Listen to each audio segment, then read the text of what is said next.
Okay, so here we are. It's a Sunday. I'm at NARM Studios. You're looking at one of the kits that I use when I'm teaching. I've been rocking these Tama Toms, these Star, don't think they're called Star Classic, are they? They're just called Star drums. For a while, bought it on eBay. And it was a 1967 kit, and it's in this lovely white satin flame finish.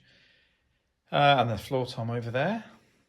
So we've got a 12 and a 14, and I've got the 20-inch bass drum as well at home. But yeah, I teach, I mean, they're usually in the car.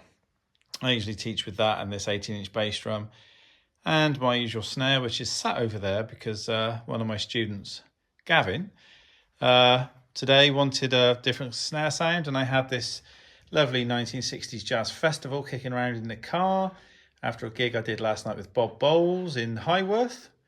Lovely wine bar in Highworth, which is very cool. Yeah, anyway, that's by the by. But if you ever come and have a lesson, this is usually one of the kits. Sometimes it'll be the DW with 12 and 14-inch DW collector's toms. But this is a real kind of Frankenstein kit, isn't it? So we've got DW broken glass sparkle bass drum, the Star 12 and 14 white satin flame toms, and the 60s Jazz Festival Ludwig snare drum over there in white marine pearl, which looks a bit more kind of green. It goes like that as it gets old. Oh, actually that looks quite nice in the light, but actually here in the room it's green really.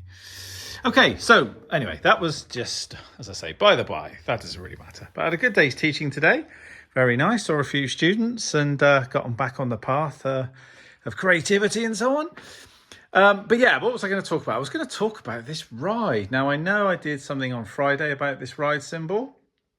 It's a Vulcan. It's one of a kind, one of one. And I gigged it on Friday, and you can see Max or whoever, bless them, put Rob the Master on there, but it's starting to come off. There are certain people close to me who've been saying I wrote that. I did not write that, everybody. And if Max, if you're watching this, if you're tuning in, then please tell people I didn't write that on that cymbal. Anyway, it's quite funny though to think I did.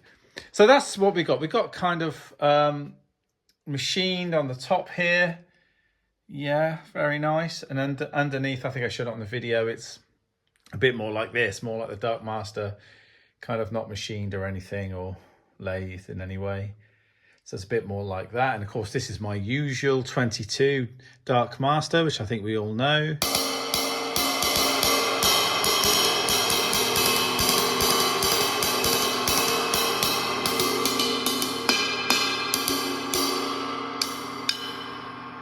Lovely cymbal, really nice.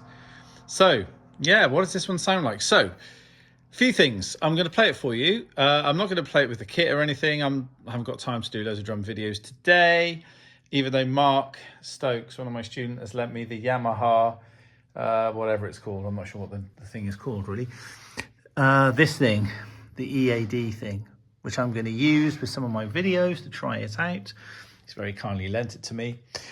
So yeah, so this is what we got. I mentioned something the other day about Bob Zildjian. I've mentioned him a few times. He taught me to pick cymbals. Now, the reason I'm throwing this stick in front of you is it's a Bopworks. Can we get that in?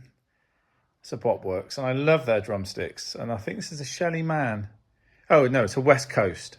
That's the tip. Can it focus on that? The light's a bit funny in this room now. Anyway, there's the tip of the stick. Yeah, you can't really tell. But it's a jazz stick, okay? And with a jazz stick, this is what this 22-inch one of a kind sounds like.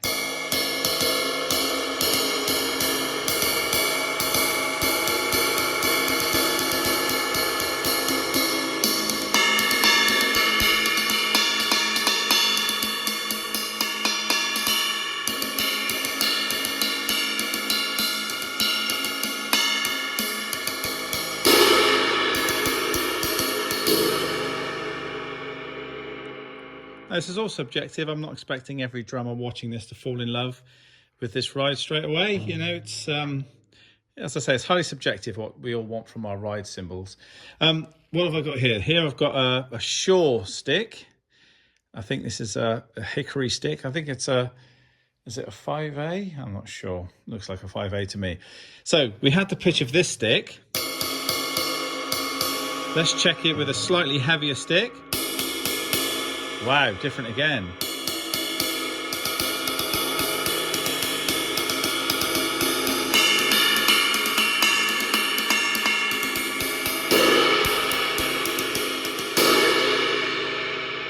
Because on that video clip the other day, I was mentioning that, you know, I take all size sticks with me when I check cymbals out. You know, some of the Bob Zildjian taught me that drummers should bring the sticks that they use.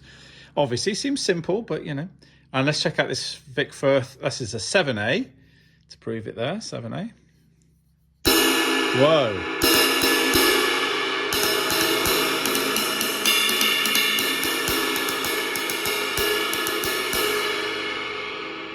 The Shaw stick again. And then the Botwork stick. And then finally, we've got a Vater. What's this? This is a Bebop 500 stick.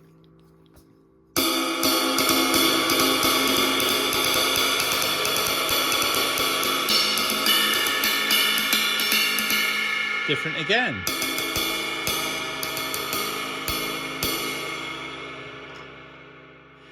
Now through the microphone on a phone, I'm hoping that shows, one, that this is a really nice cymbal.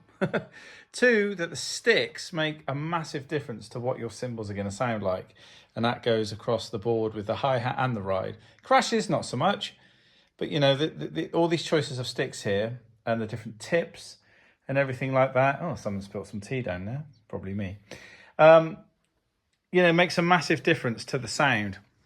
And you want to bear that in mind when you're actually buying your cymbals. Take the sticks with you that you use. And one of my students earlier said this has got quite a complex sound, a lot going on in the character of this cymbal, which I think is correct.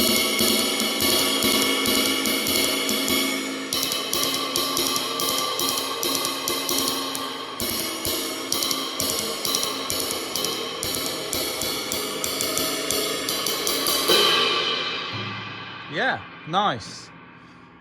And also, I will say, I didn't mention it, I don't think on my other video, that, you know, a few of my friends, endorsers of other cymbal mates, shall we say, when they first heard that I was doing Vulcan, playing Vulcan, live long and prosper, they were a little bit kind of like, oh God. And then they've tried them out. And of course they shall remain nameless because they're with other companies. But nearly all of them have tried them out and gone, bloody hell, these cymbals are great, but I can't move from where I am because I've got a sweet deal with Zildjian, Sabian, Meinl, Peisty, whoever it might be, you know. And it's kind of frustrating for Vulcan, really. They could do with a few more of these named drummers using the equipment because they are amazing cymbals. And if you want to try them out in the UK, you'd have to go to Salop Music, which is near Shrewsbury. My good mate Ian Richards has got them in stock there. And you can try them for yourself, and I think you will be blown away. I think famously the story of me coming home from a Lorena McKinnett South American tour and finding a big box of them at home and thinking, blimey, you know, are these going to be any good? And hang on a second, let's just do this. Now that's better, isn't it? Now there is somebody actually talking the other side of this camera. Yeah, famously coming to this very studio, and I left the drums in the car. And Nick, the owner, said, as I was loading in, are you not going to take the drums in? And I said, Nick, this is going to take very long. I just want to try some of the cymbals. I'm going to put them on stands and I'm sure they're going to be okay, but I wasn't enthused. I've been touring for 2 months or something. Anyway, I famously opened them up, brought the hardware in, brought like 4 or 5 cymbal stands with the screws off so I could just change off the cymbal stands quickly. You know, I didn't put the screws back on, the wing nuts. Yeah, within 10 minutes, I got the drums out of the car and he was like, oh, they're pretty good then. I was like, yeah, I'm getting the drums in and I'm going to play them with the kit. And they were just amazing. The strike rate was superb.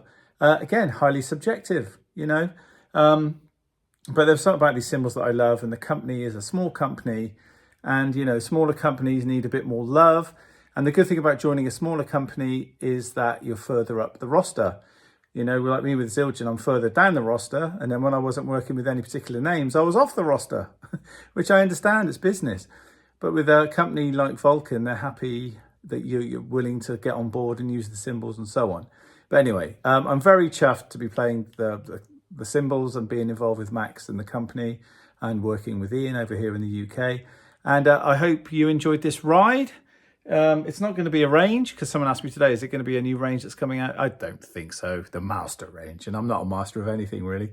I'm not even a master chef. I wish I was. So thanks for joining me. I hope you enjoyed this video. Just a little catch up on this ride cymbal, what it sounds like, but also talking about the sticks, you know, and how important the sticks can be to the different sound of a cymbal, just that tip and that weight of the stick. Also the way you play it, of course, but yeah, that's just a few things. So anyway, take care guys, keep liking, keep subscribing, keep sharing, and I'll see you on the next video.